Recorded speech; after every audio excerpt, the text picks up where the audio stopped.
बिस्मिल्लाहिर्रहमानिर्रहीम। अस्सलाम वालेकुम। आज हम बनाएंगे बग़ैर आटा गूंदे, बग़ैर पेड़ा बेले, किसी भी मेहनत किए बगैर सिर्फ़ और सिर्फ 10 मिनट के अंदर अंदर मज़ेदार ब्रेकफास्ट पराठा बनाने की रेसिपी। आज हम लिक्विड डो आलू का पराठा बनाने की रेसिपी आपसे शेयर करेंगे।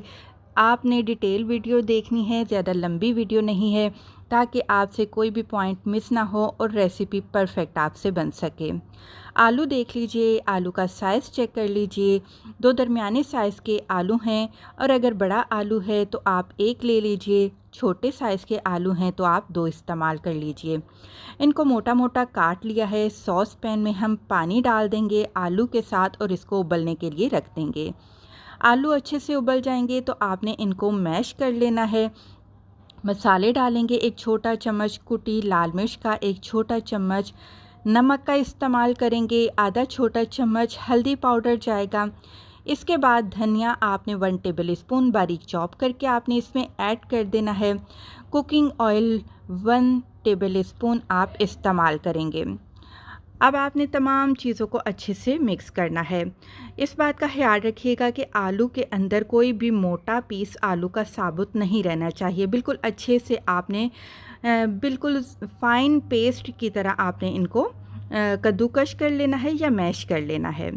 अब आपको चाहिए होगा एक बाउल, जिसमें आपने 1 कप मैदा शामिल कर देना है या आटा शामिल कर देना है। इसमें आप फ़िलहाल अभी 1 कप पानी शामिल करिएगा और इसकी आपने गुठलियाँ ख़त्म कर लेनी है। कोई भी लम्स आपको आटे का नज़र नहीं आना चाहिए। अच्छे से पानी में मिक्स करने के बाद मैं इसमें थोड़ा सा पानी और ऐड कर रही हूँ। मैं आपको बाद में बताऊँगी कि मैंने कप के हिसाब से कितना पानी इसमें इस्तेमाल किया है। अब सारे का सारा आलू का मिक्सचर इसमें डालकर आपने अच्छे से पहले इसको मिक्स करना है।